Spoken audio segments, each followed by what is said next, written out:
É interessante que o peregrino, a qual o nome nos é velado no livro de Mirdá, ele foi engravidado por um grande desejo de desvendar o mistério que rondava o pico do altar. Ele ficou obcecado, fascinado pela lenda ouvida pelos montanheses de um abade, de uma figura fantasmagórica, um espectro caminhando nas ruínas de um antigo monastério. É digno de nota observarmos que esse anseio de descobrir esse grande mistério vem de encontro a uma realidade muito interessante. Ele diz o seguinte, que esse anseio farpeava meus olhos, afligia meus pensamentos, lacerava minha carne e os ossos, e finalmente decidi, subirei a montanha. Esse anseio corresponde a um chamado.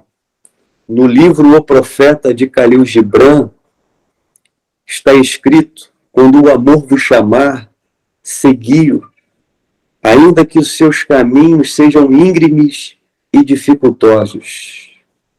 Quando ele vos falar, acreditai nele.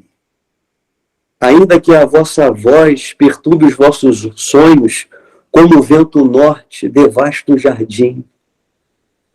Pois o mesmo amor que vos coroa, vos crucifica. E uma vez que a gente ouve esse chamado, que geralmente está em harmonia com a nossa lenda pessoal, é necessário empreendermos esta jornada. A escarpa rochosa, essa grande montanha, simboliza o caminho da autorrealização. É interessante que o texto diz, introdutoriamente, que o peregrino se deparou com duas estradas, com dois caminhos periféricos que margeavam precipícios. Porém, havia um caminho estreito e central, e este caminho capturou a sua atenção. É interessante que há duas coisas de grande relevância a ser observada. Em primeiro lugar, o caminho era estreito. O grande mestre, ele diz o seguinte, entrai pela porta estreita, porque larga é a porta, e espaçoso o caminho que conduz à perdição, e são muitos os que entram por ela. Apertada é a porta, e estreito o caminho que conduz à vida, e poucos a acertam.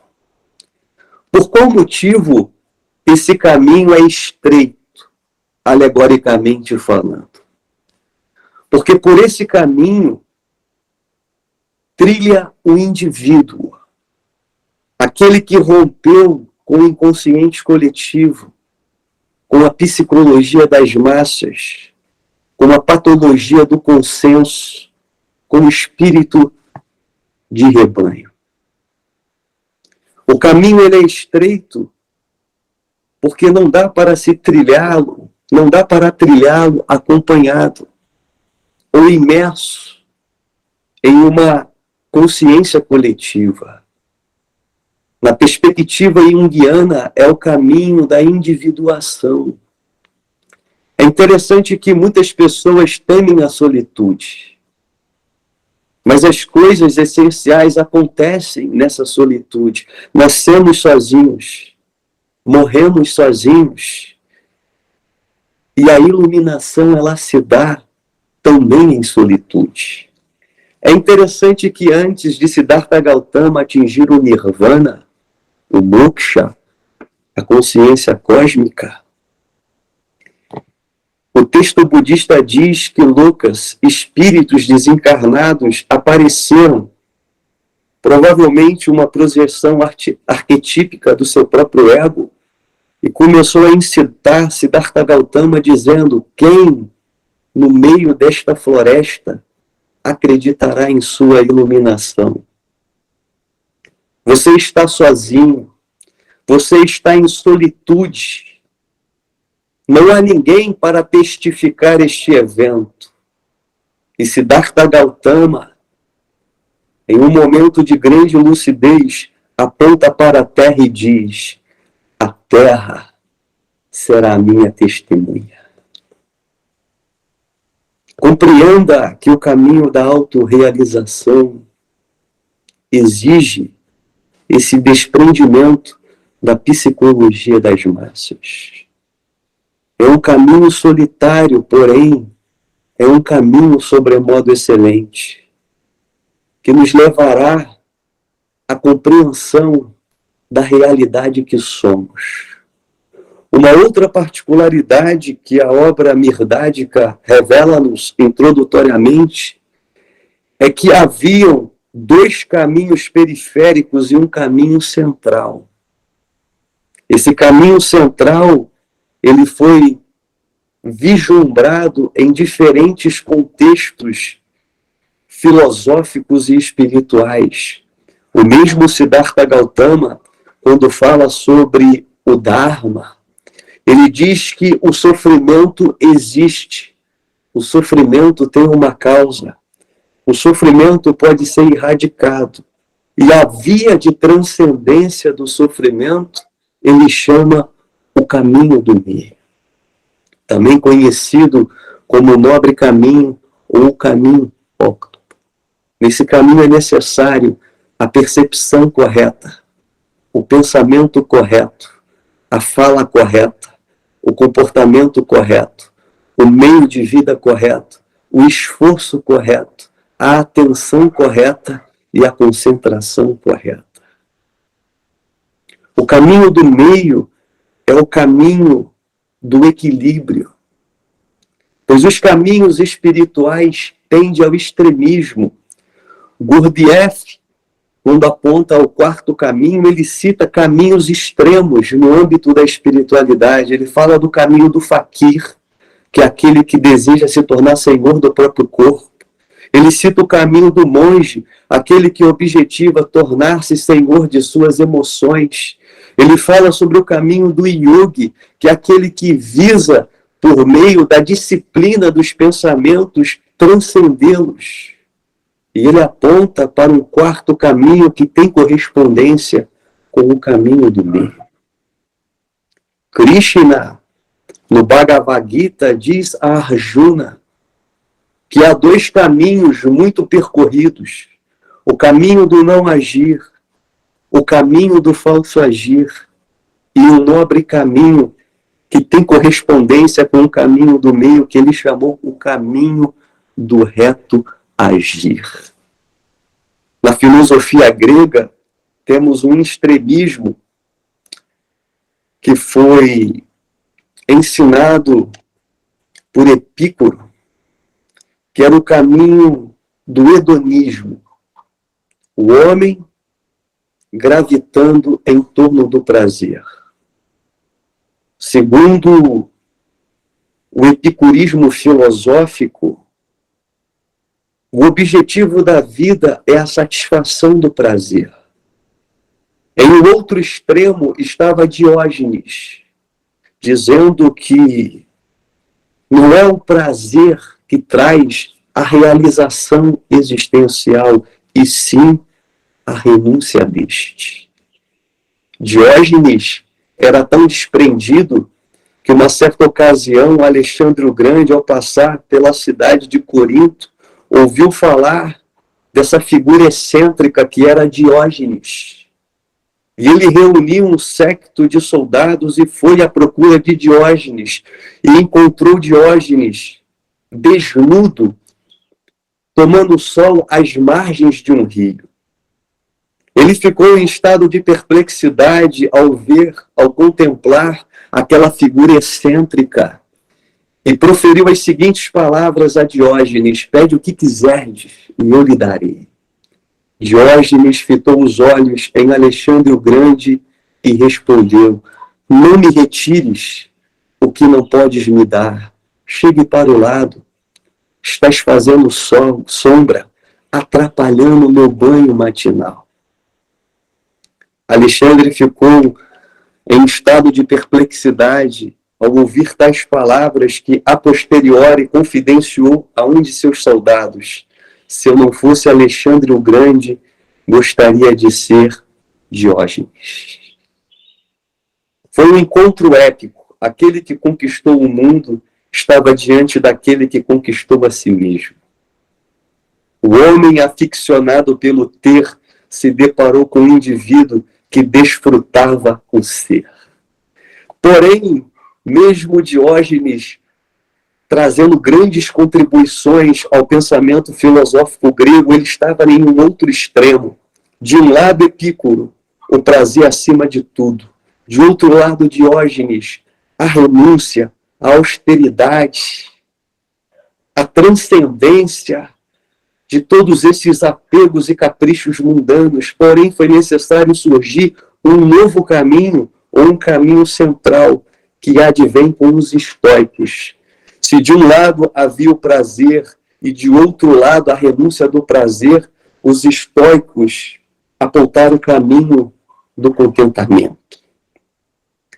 É interessante que a neurociência estuda os hemisférios cerebrais. O hemisfério direito é intuitivo, holístico, abrangente. São pessoas criativas. O hemisfério esquerdo é analítico, matemático, aristotélico. Enquanto os poetas, os músicos, estão no hemisfério direito, no hemisfério esquerdo estão os cientistas. Encontra-se as pessoas racionais. Porém, o místico, ele harmonizou esses hemisférios e trilhou o que a ciência chama de corpo caloso, que é o ponto de interseção entre os hemisférios cerebrais. É interessante que, anatomicamente, o caminho do meio está representado pelo corpo caloso. Dentro de uma perspectiva iógica, nós temos dois canais periféricos por onde entra a energia prânica, Ida e Píndala. E no meio existe um canal central, Sushumna, por onde ascende a energia kundalínica. Então, o caminho do meio é o caminho do equilíbrio, é o caminho que transcende os extremismos espirituais, filosóficos, atrelados a práticas de austeridade. E é interessante que no livro de Mirdá isso fica explicitado introdutoriamente. Estarei lendo o texto e, à medida que pontos relevantes forem surgindo, eu vou me atentar e dar uma pausa para refletir sobre eles. Defrontando o mar a oeste e elevando-se muitas centenas de metros acima do nível das águas, assomava-se ao longe o pico do altar, desafiante e ameaçador, com uma face larga, pedregosa e quase a prumo. No entanto, duas veredas razoavelmente seguras foram-me mostradas, ambas tortuosas e estreitas, contornando muitos precipícios, uma ao sul e outra ao norte. Resolvi desdenhar ambas, entre elas, descendo diretamente do cume e chegando bem próximo à base da montanha, pude vislumbrar uma ladeira estreita e lisa, que me parecia o caminho real para chegar até o pico. Atraiu-me como uma força misteriosa e decidi fazer dela meu caminho. Quando revelei minha decisão a um dos montanheses, ele fitou-me com um par de olhos flamejantes e, erguendo as mãos juntas, exclamou aterrorizado: pela escarpa rochosa, não seja tolo em desperdiçar a vida por tão pouco. Muitos já antes o tentaram, porém nenhum deles jamais voltou para contar o que viu. A escarpa rochosa, nunca, jamais. Assim dizendo, insistiu em guiar-me pela montanha acima. Eu, porém, delicadamente dispensei-lhe o auxílio. Não posso explicar por que seu terror causou em mim um efeito contrário ao que seria de esperar. ao invés de deter-me, estimulou-me a prosseguir, tornando ainda mais firme a minha decisão de iniciar a escalada. É interessante observarmos que quando ele compartilhou o intento, o desejo, o anseio de subir o caminho central pela escarpa rochosa, um nativo, um montanhês, conhecedor daquela região, ficou em estado de perplexidade, advertindo o peregrino a não subir pela escarpa rochosa. Não seja tolo de desperdiçar a sua vida por tão pouco. Quando a gente inicia esse caminho de autorrealização, episodicamente, pessoas bem intencionadas cruzarão o nosso caminho. Às vezes, apontando uma via alternativa, outras vezes, comunicando e compartilhando a sua própria experiência. É necessário compreendermos que estas pessoas bem intencionadas nos alertam, nos aconselham, não objetivando atrapalhar a nossa jornada, pelo contrário, objetivam auxiliar-nos. Todavia, é necessário compreendermos que o caminho mais leal, ou melhor, o conselho mais leal é aquele doado pela própria consciência. Embora episodicamente pessoas cruzarão a nossa jornada, compreenda que a bússola, ela está dentro. Siga o seu coração, ele sabe o caminho.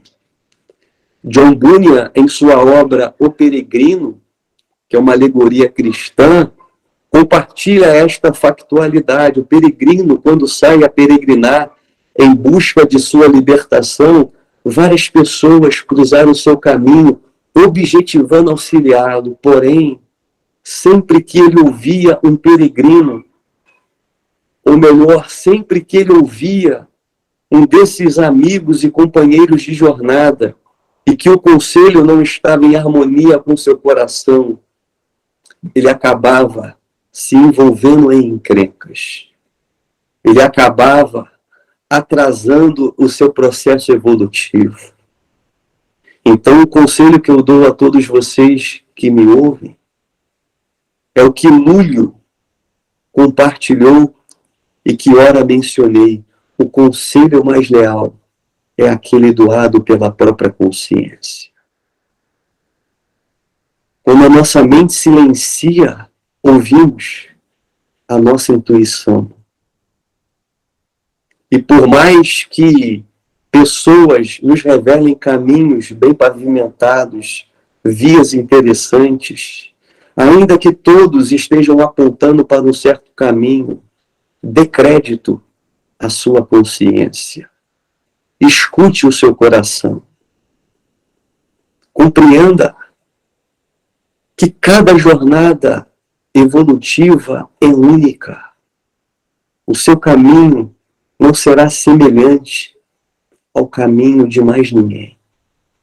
Existe uma singularidade em cada jornada evolutiva. Então é interessante que fica essa advertência. Pessoas aparecerão propondo um caminho alternativo. Mas antes de você ceder às tentações, ouça a sua intuição. E o texto prossegue. Certa manhã, exatamente no momento que a escuridão começava a dissolver-se na luz, sacudi dos olhos os sonhos da noite, e empunhando meu bordão em 7 pães, parti para a escarpa. Os suaves murmúrios da noite que expirava, o pulso rápido do dia que nascia, o anseio persistente de enfrentar o mistério do monge prisioneiro e o anseio ainda maior de libertar-me de mim mesmo, ainda que fosse por um só momento, pareciam emprestar-me asa aos pés e dar vivacidade ao meu sangue. Principiei a jornada com um cântico no coração e um firme propósito na alma. Quando, porém, depois de longa e alegre caminhada, cheguei à extremidade inferior da escarpa e tentei a escalada com os olhos, o cântico morreu-me na garganta. Aquilo que visto de longe me havia parecido uma estrada reta, suave, estendida como uma fita, apresentava-se agora larga, quase a prumo, altíssima e inconquistável. Até onde minha vista alcançava, para cima e para os lados, eu não via nada além de rochas talhadas em vários tamanhos e formas, a menor lasca como agulha pontuda ou navalha afiada. Nem o mais leve sinal de vida, uma mortalha tão sombria, inspirando horror, debruçava-se sobre toda a paisagem, e não se vislumbrava o topo da montanha. Não me deixei, porém, dissuadir, sentindo ainda flamejar no rosto o olhar do manoso homem que me havia advertido contra a escarpa, reforcei minha decisão e principiei a escalada. Logo, porém, compreendi, somente com os pés não poderia chegar muito longe, pois a rocha escorregava debaixo deles, produzindo um ruído terrível, como de 1 milhão de gargantas que estivessem sendo estranguladas. Para avançar, eu precisava enterrar as mãos e os joelhos, tanto quanto os dedos dos pés naquelas rochas móveis. Como desejei ter a agilidade de uma cabra. Mais e mais eu avançava para cima, rastejando em zigue-zague sem descanso. Receava que caísse a noite antes que pudesse atingir o meu alvo. Nem me passava pela ideia de desistir. O dia quase passara como tivesse um súbito ataque de O dia quase passara quando tive um súbito ataque de fome. Até aquele momento eu não havia pensado em comida ou bebida. Os pães que ataram em um lenço que me cingia a cintura eram uma preciosidade cujo valor eu mal podia avaliar naquele instante. Desamarrei-os e estava para partir o primeiro bocado, quando senti o soar nos ouvidos o som de uma sineta e algo que me parecia o lamento de uma flauta de bambu. Nada me parecia mais surpreendente no seio daquela desolação guarnecida de rochas. Subitamente, vi surgir numa elevação à minha direita um grande bode guia, negro, com um sincero ao pescoço. Antes que pudesse tomar fôlego, vi-me cercado de todos os lados por cabras, a rocha estalando sob suas patas, assim como sob os meus pés, mas produzindo um ruído muito menos horrível. Como se estivessem sido convidadas, as cabras, guiadas pelo bode guia, atiraram-se aos meus pães e tê-los-iam arrancado de minhas mãos, se não tivesse ouvido a voz do pastor, que não sei como nem quando surgiu ao meu lado. Era um jovem de aparência marcante, alto, forte e radiante. Sua única veste era uma pele que lhe cingia os lombos, e a flauta na mão direita era sua única arma. Ele disse: "Este meu bode guia é um bode mimado", disse ele suavemente a sorrir. "Dou-lhe pão sempre que o tenho. Faz, porém, muitas luas que não passa por aqui nenhuma criatura que se alimente de pão." A seguir, dirigiu-se ao bode guia. "Vês como a fortuna tudo provê, meu guia fiel. Nunca percas a esperança na fortuna." E assim, abaixando-se, apanhou um pão, julgando que ele estivesse com fome, disse-lhe muito amável e sinceramente: "Podemos partilhar esta frugal refeição. Há pão suficiente para nós dois e para o bode guia." Fiquei, porém, quase paralisado de assombro, vendo atirar as cabras o primeiro pão, o segundo e o terceiro. Todos, até o sétimo, tirando de cada um bocado para si. Fiquei estupefato e a ira começou a dilacerar-me o peito. No entanto, compreendendo meu desamparo, consegui aquietar um pouco a cólera e voltei-me perplexo para o pastor de cabras, dizendo, como quem ao mesmo tempo suplica e censura: "Agora que alimentaste tuas cabras com o pão de um homem faminto, não vai dar-lhes um pouco do leite delas?"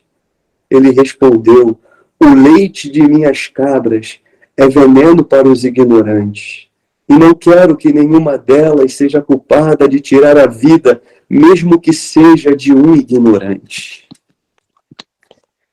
É interessante, nobres companheiros, que esse misterioso encontro do peregrino com um pastor de cabras é pervadido de simbolismo.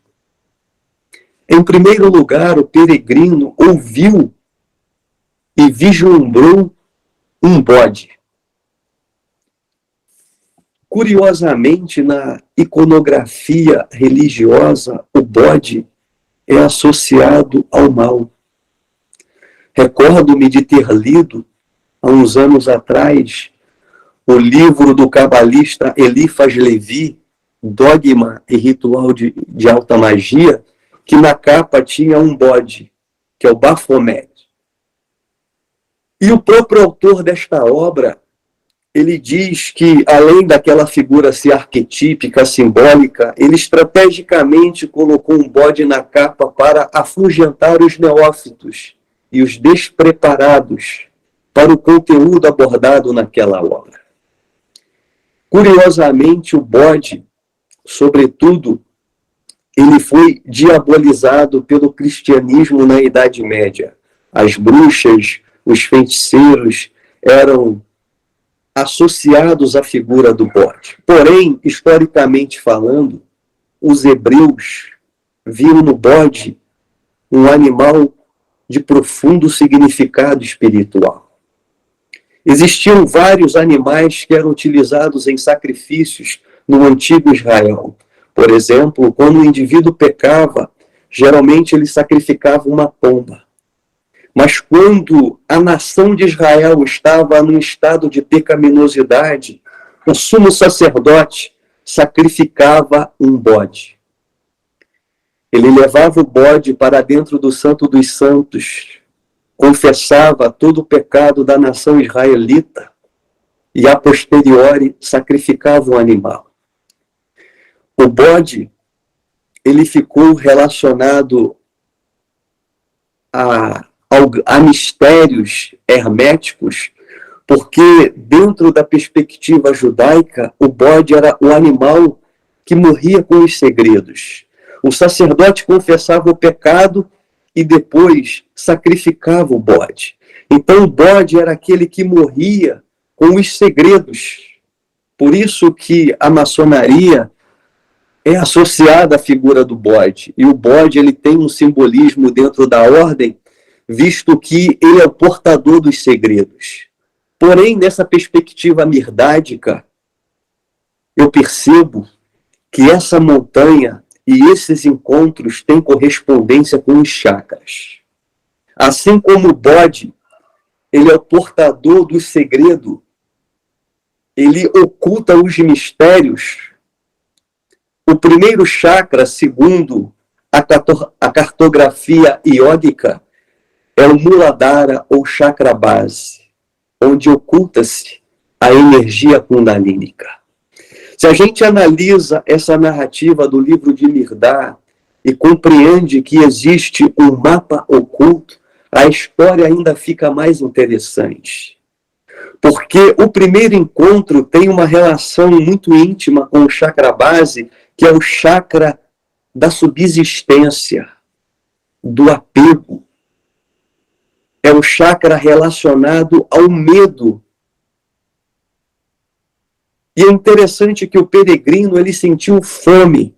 E naquele exato momento, o bode, as cabras e os pastores surgiram. E curiosamente, o pastor pegou o pão do peregrino, compartilhou com o seu rebanho, tirando um bocado para si. Enquanto isso, o peregrino apenas contemplou aquele espetáculo, estupefato e perplexo. É muito interessante analisarmos que quando ele se depara com aquela cena, ele diz: agora que alimentaste tuas cabras com o pão de um homem faminto, Não vais dar-lhe um pouco de leite delas?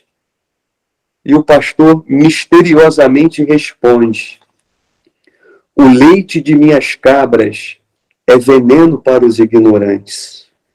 E não quero que nenhuma delas seja culpada de tirar a vida, mesmo que seja de um ignorante.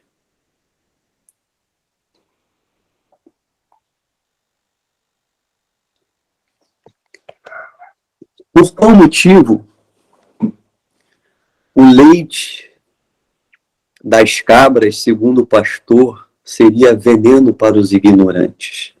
Há duas coisas a serem observadas nesse trecho em especial. A primeira delas: a maioria dos iluminados, segundo Vivekananda, permaneceram em silêncio, visto que eles compreendiam que poucas pessoas estavam aptas a absorver aquele tipo de conhecimento.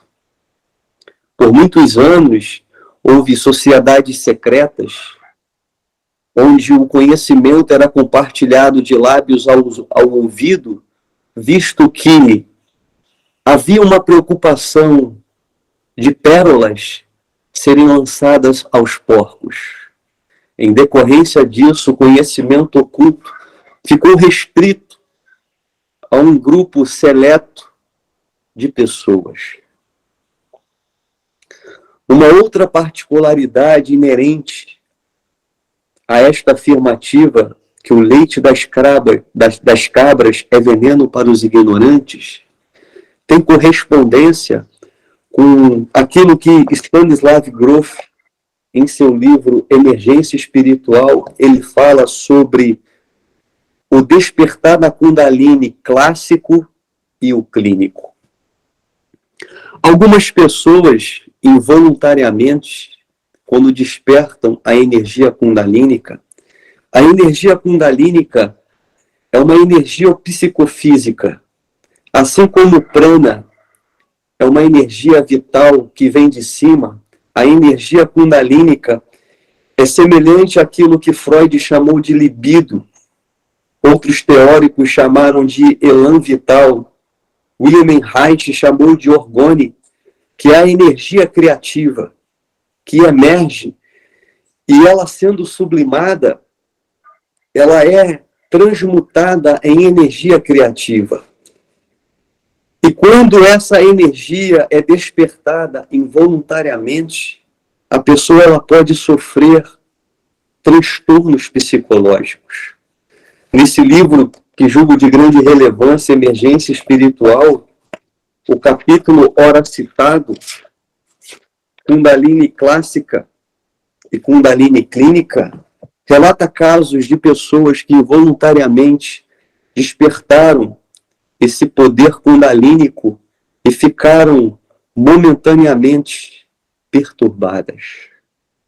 Eu já acompanhei alguns casos, como psicólogo, de pessoas que despertaram involuntariamente a Kundalini e passaram por sérias dificuldades psicologicamente falando.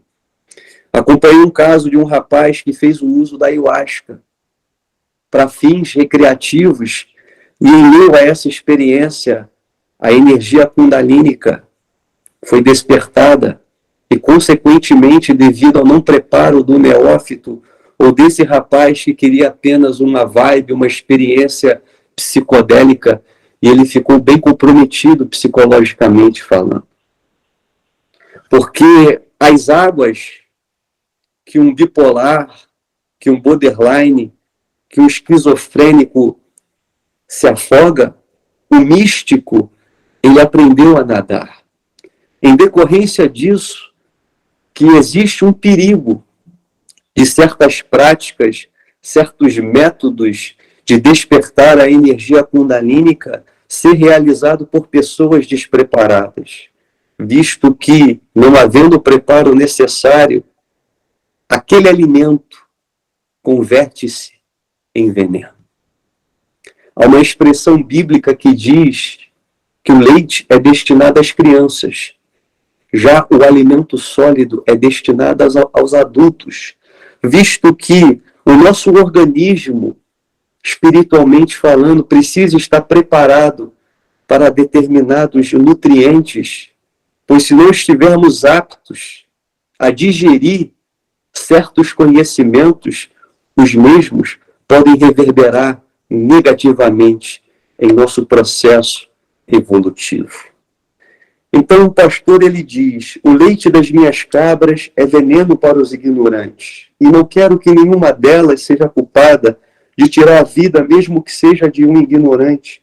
Mas porque sou ignorante, diz o peregrino, porque traze 7 pães para uma viagem de 7 vidas, deveria então ter trazido 7.000? Nem mesmo um só. Fazer tal viagem sem provisões, é isso que me aconselhas? Ele responde: o caminho que não oferece provisões ao viadante não merece ser seguido. É interessante que, como o caminho se inicia, alegoricamente falando, no chakra base, no Muladhara, para que o peregrino ascenda e transcenda esta etapa, é necessário ele desenvolver a confiança.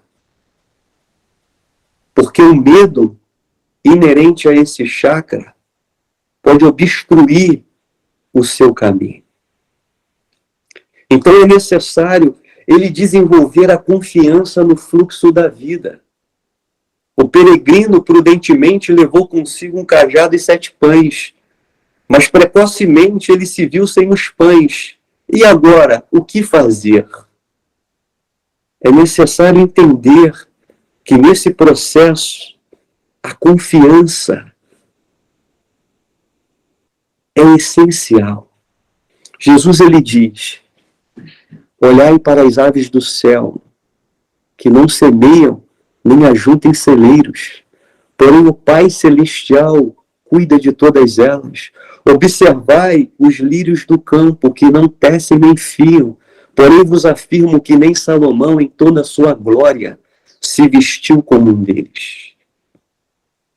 Se o Eterno, se a supra-realidade cuida dos pássaros, das plantas, do reino mineral, do reino vegetal, do reino animal, não cuidará de vós, homens de pequena fé. É necessário se lançar no desconhecido, confiantes de que a boa fortuna há de prover os recursos necessários para a nossa jornada. Confie, o caminho se faz caminhando, e episodicamente haverá medo, haverá perplexidade, haverá inquietação, mas sempre há de surgir uma luz no fundo do túnel. E essa luz, ela surge para aqueles que confiam. A confiança é essencial e fundamental no processo. Sem a confiança, não iremos tatear no desconhecido rumo à realização última. E o texto prossegue: o caminho que não oferece provisões ao viadante não merece ser seguido. Desejarias então que eu comesse rochas como pão e bebesse meu suor como água? Tua carne é comida suficiente e teu sangue é bebida suficiente. Ademais, há o caminho.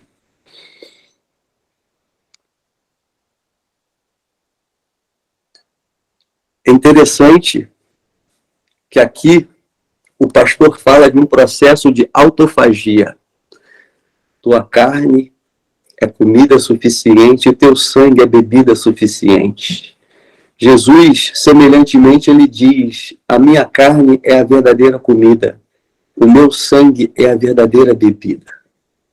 Se a gente não se alimentar desta natureza crística, dessa natureza búdica, se não confiarmos nos nutrientes podemos assim dizer, alegoricamente, que advém do nosso âmago mais profundo.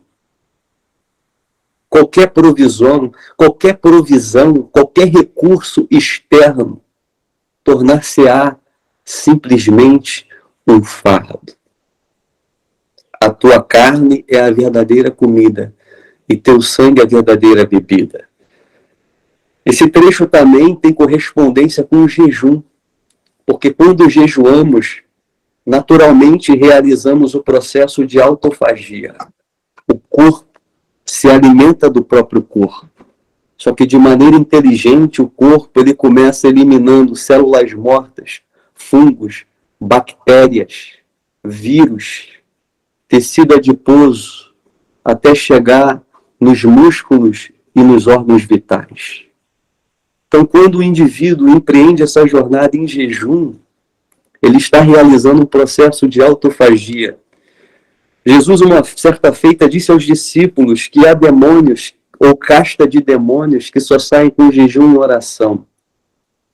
O jejum é o que viabiliza uma harmonia orgânica, e a oração, uma harmonia sutil.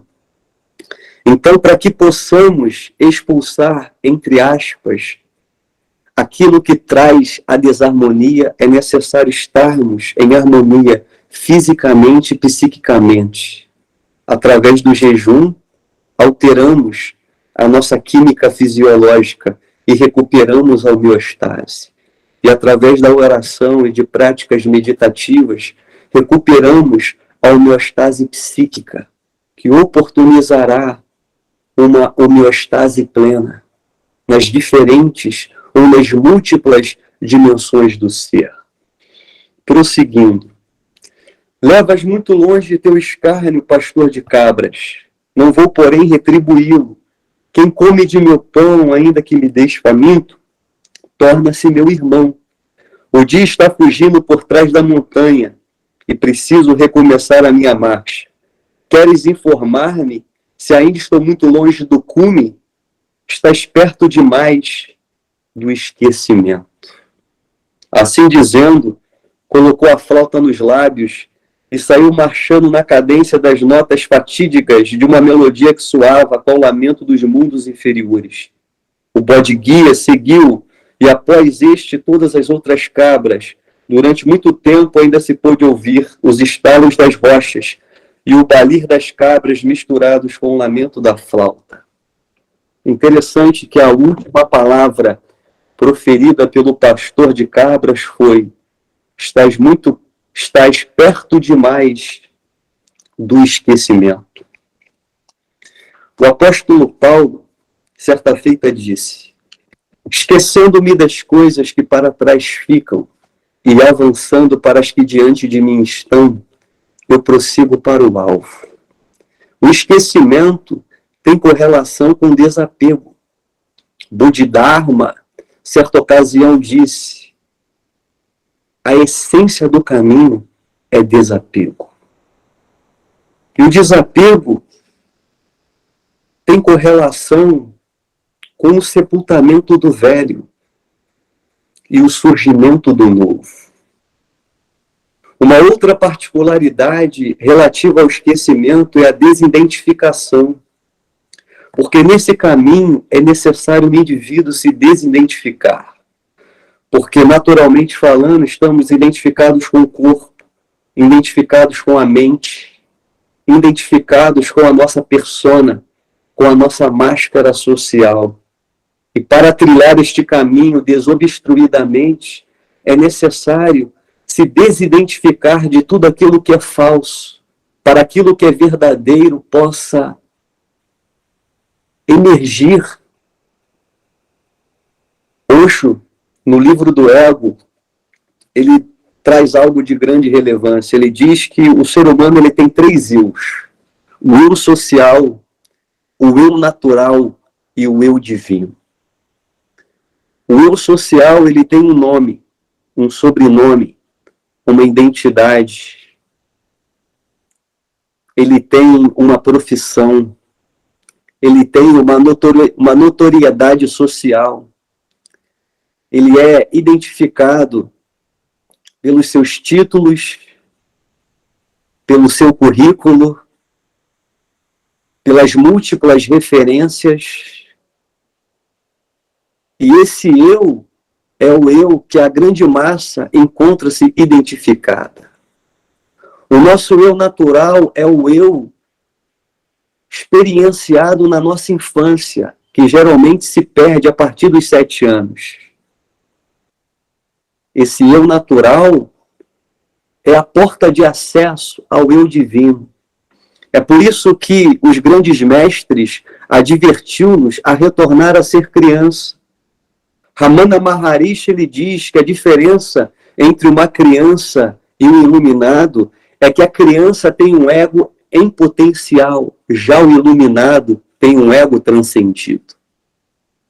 E quando a gente recobra o nosso eu natural, o nosso eu da infância, ficamos mais próximos do nosso eu divino. O eu divino, segundo o Zen Budismo, é representado em um koan. Encontre a sua face original, a face que você tinha antes de nascer. O nosso eu divino é a nossa consciência, é aquilo que é imperecível, é aquilo que é sem princípio de dias e sem fim de existência. Quando o peregrino diz, pode me informar se estou perto do topo, do cume, o pastor ele diz, estás próximo do esquecimento.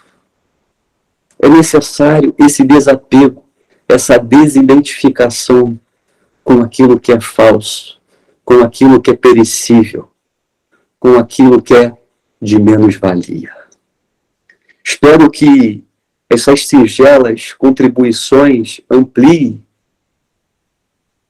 os horizontes da sua compreensão e aclare os olhos do seu entendimento. São infindáveis e inesgotáveis as referências simbólicas, arquetípicas, na introdução desse livro. É por isso que não explicitarei toda a escarpa rochosa e me restringirei ao primeiro encontro com o pastor de Cabras, senão seria necessário muitas horas para refletir pormenorizadamente cada aspecto relativo a essa experiência desse caminho iniciático, que é a ascensão ao pico das montanhas alvas. Espero que estas palavras reverberem no íntimo de cada um, e a partir desse momento quero dar oportunidade a vocês que estão participando deste encontro a compartilhar suas observações sobre esse texto, fazer perguntas. O momento é de vocês agora, beleza? Tamo junto, sempre.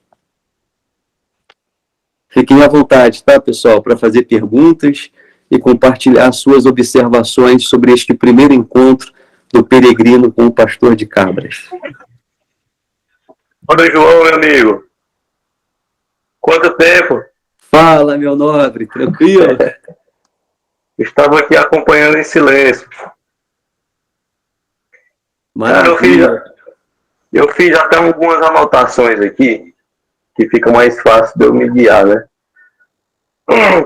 E eu vi que é interessante que na jornada dele tem várias pontes que a gente faz com conhecimento que a gente vê em outras obras e com outros mestres. Eu vou te falar aqui um que eu anotei que eu achei interessante. Que no momento da escalada das pedras, na subida íngreme, há um risco de queda e de morte. E, na verdade, nada mais é que o caminho do autoconhecimento. E é exatamente onde há um risco de perder o ego. Do ego desaparecer.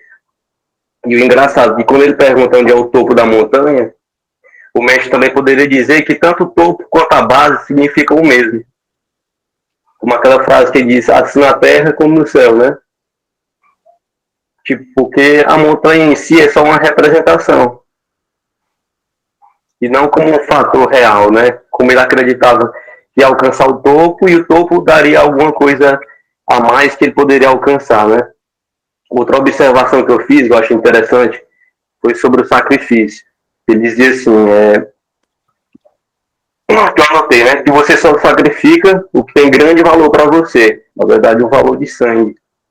Mas há o valor material, que são roupas, né? E bem pessoais. E os apegos, que são, por exemplo, os nossos bens imateriais. Esse sim, que ele fala sobre desapego, né?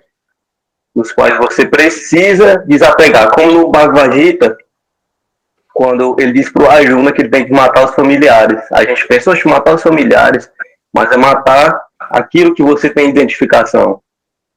E ele faz uma ponte exatamente. E a outra coisa que eu achei interessante, que eu até conversei contigo um tempo, é sobre a despreocupação, que é exatamente a confiança no todo. Eu me lembro que o Osho, ele dizia que a gente é educado a não nos amar, a ser duro conosco e a não confiar na vida. E o medo parece ser exatamente isso, né?